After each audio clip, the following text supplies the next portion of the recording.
My philosophy on taxes has been simple, and that is I want to give middle-class families and folks who are striving to get in the middle class some relief, because they have been hit hard over the last decade, over the last 15, over the last 20 years. So 4 years ago, I stood on a stage just like this one. Actually, it was at a town hall, and I said I would cut taxes for middle-class families, and that's what I've done, by $3,600.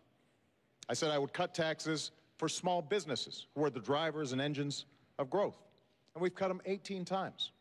And I want to continue those tax cuts for middle-class families and for small businesses.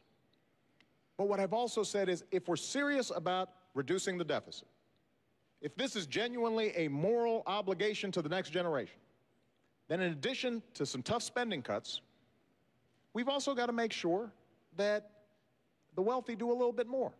So what I've said is, your first $250,000 worth of income, no change. And that means 98% of American families, 97% of small businesses, they will not see a tax increase. I'm ready to sign that bill right now. The only reason it's not happening is because Governor Romney's allies in Congress have held the 98% hostage because they want tax breaks for the top 2%. But what I've also said is, for above $250,000, we can go back to the tax rates we had when Bill Clinton was president. We created 23 million new jobs. That's part of what took us from deficits to surplus. It will be good for our economy, and it will be good for job creation. Now, Governor Romney has a different philosophy. He was on 60 Minutes just 2 weeks ago, and he was asked, is it fair for somebody like you making $20 million a year to pay a lower tax rate than a nurse or a bus driver, somebody making $50,000 a year? And he said, yes, I think that's fair. Not only that, he said, I think that's what grows the economy. Well, I fundamentally disagree with that. I think what grows the economy is when you get that tax credit that we put in place for your kids going to college.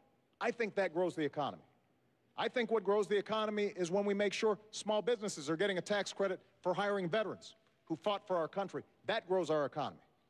So we just have a different theory. And when Governor Romney stands here after a year of campaigning, when during a Republican primary he stood on stage and said, I'm going to give tax cuts.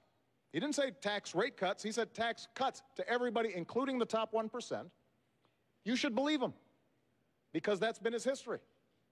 And that's exactly the kind of top-down economics that is not going to work if we want a strong middle class and an economy that's thriving for everybody.